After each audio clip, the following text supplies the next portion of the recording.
Are you unsatisfied with the current IT support your company is receiving? Maybe you're thinking about finding a new outsourced IT company. Well, today I'll be discussing one of several key factors to consider before going down this road. Hi everyone, I'm Mike Carpenter, your outsourced IT advisor. I've been in this industry for a long time. I've owned, operated, and sold my own outsourced IT company, and it's always been my goal to help you, the small business owner, have the best experience with your outsourced IT company. Today, I'll be discussing one of several key factors to consider before taking the time and the resources to find another IT company.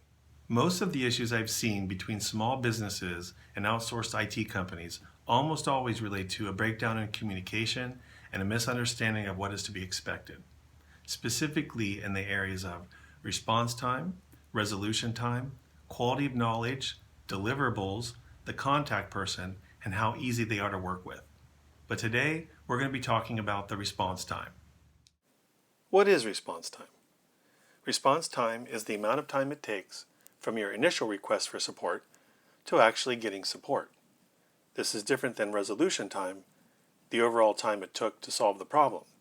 I will discuss this further in one of my next videos. Everyone wants immediate access to a familiar technician ready to solve their problem. But why is this an unreasonable expectation to have of your outsourced IT company? In short, you're only investing into a fraction of an IT professional. It's a simple quantity of requests versus availability of IT resources issue. Your IT company is balancing requests from other companies like yours, and so there are some understood concessions being made when outsourcing, and not getting immediate response to your support requests is one of them. So, if you shouldn't expect immediate response to all support requests, what response time should you expect? And this really depends on what you've agreed upon.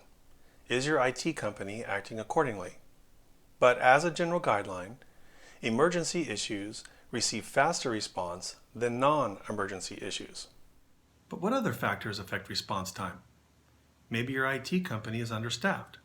It doesn't hurt to ask, but this isn't necessarily a reason to leave, especially since they are absorbing HR costs that you don't see. Maybe they didn't get your request.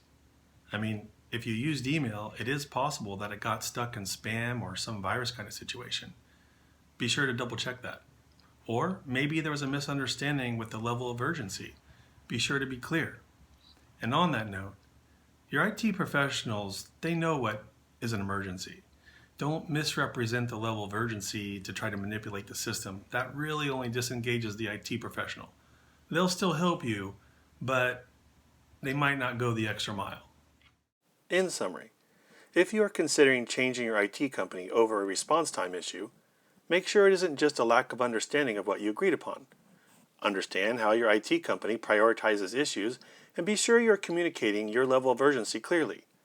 Maybe your IT company is going through a temporary staffing change. Maybe ask them, but all IT companies will experience this. And fourthly, all IT companies will drop the ball on occasion. In some area, it's how they respond to their failures that should be a factor on whether you change or not. Your IT company is balancing requests from other companies like yours, and so there are some understood concessions being made when outsourcing,